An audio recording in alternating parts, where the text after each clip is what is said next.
Hey everyone, it is late at night and I'm Norman. As most of you know, I recently purchased a Dolce Vita. This is the quartz variant.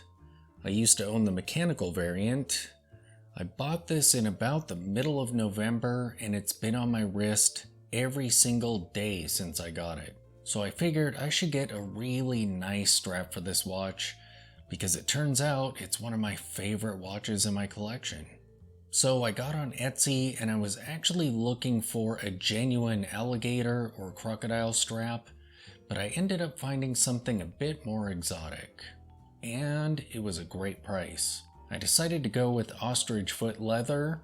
I found a shop on there that sold them fairly cheaply, and it's handmade. So I purchased it, and when it arrived, it came in something pretty special. I've never seen this with a strap before.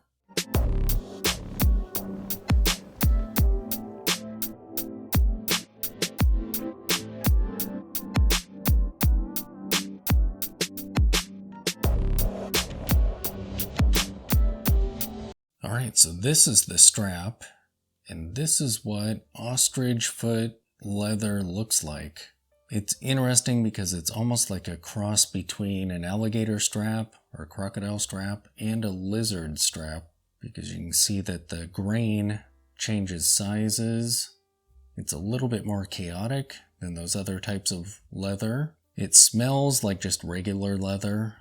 There's no weird odor to it or anything. The buckle that it came with is amazing looking. It's brushed here in the middle and polished on the sides. Super cool. Here's the underside. And this strap is totally handmade. I had to wait for them to make it. We have quick release spring bars, which is awesome. I think I paid around $40 some for this. Not bad at all. Again, I bought this from the Harpy Leather VN shop on Etsy. Definitely check them out. So this came from overseas, and when they did ship it, it arrived pretty quickly. It just took a while for it to be made. I think I waited about a month or so, if I remember right. And what's really crazy is they shipped it in this. So I've purchased quite a few straps, and most of them arrive in like plastic bags or plastic wrapping of some kind. This one did as well, but it was within this box. So let's open it up, see what's in there. So while the strap was in this bag, they gave me a case that I could store the strap in. And there was also a spring bar tool here. Just a cheap little spring bar tool. You've probably gotten those with other straps. I have with one or two that I've purchased. But they kind of come in handy sometimes. But that is pretty crazy. I've never had a strap arrive with what is essentially a watch box for a strap. Put this back on. So yeah, being the weirdo that I am, I'm actually going to keep this box, put it with my other watch boxes. Alright, so let's take a look at this strap when it's on the wrist. I'll take off my vintage Movado, which is also on a brilliant strap, genuine lizard. So here is the ostrich leather strap on my Dolce Vita, on my 7-inch wrist. The buckle is so cool. I don't think I've ever seen a buckle quite like that. The length of this strap is just perfect. Being short like that, I can't see the other end over here at all. It looks amazing on this watch.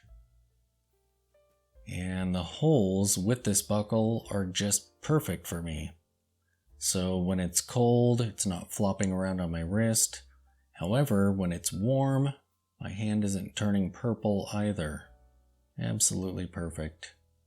That grain is so crazy.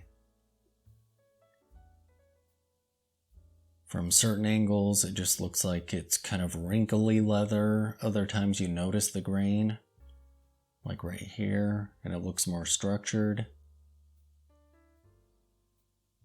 The coloring on this is great. It's very dark. And it has the perfect amount of glossiness and matteness to it. I like it kind of right in the middle. I don't want it too shiny, but I don't want it dull either. And they pretty much just nailed it on this one. absolutely amazing looking. I'll definitely be buying more of their straps. I'll have to explore their catalog, see what else there is. Other than this one, I haven't really dug too much just yet. Perfect. So there you have it, my amazing looking ostrich foot strap. This thing just looks absolutely amazing on the Dolce Vita. So cool. Glad I bought it. What an excellent price, and one of the coolest shops that I've ever dealt with on Etsy. One of two. The shop that I bought the Wendigo mask from was also pretty amazing, and that was another handmade product. However, when I purchased that, I needed it in time for my birthday party, which is the whole point in me buying it. And it took them a while to make it, and there was a long queue. However, when I reached out to them and told them I would pay whatever it took to expedite the shipping and whatnot, they were willing to bump me up in the queue to number 1. They got it made and shipped it off, and it ended up arriving 2 days before the party. Perfect. So yeah, this is one of 2 of the most amazing shops that I've encountered so far on Etsy. Thanks for watching.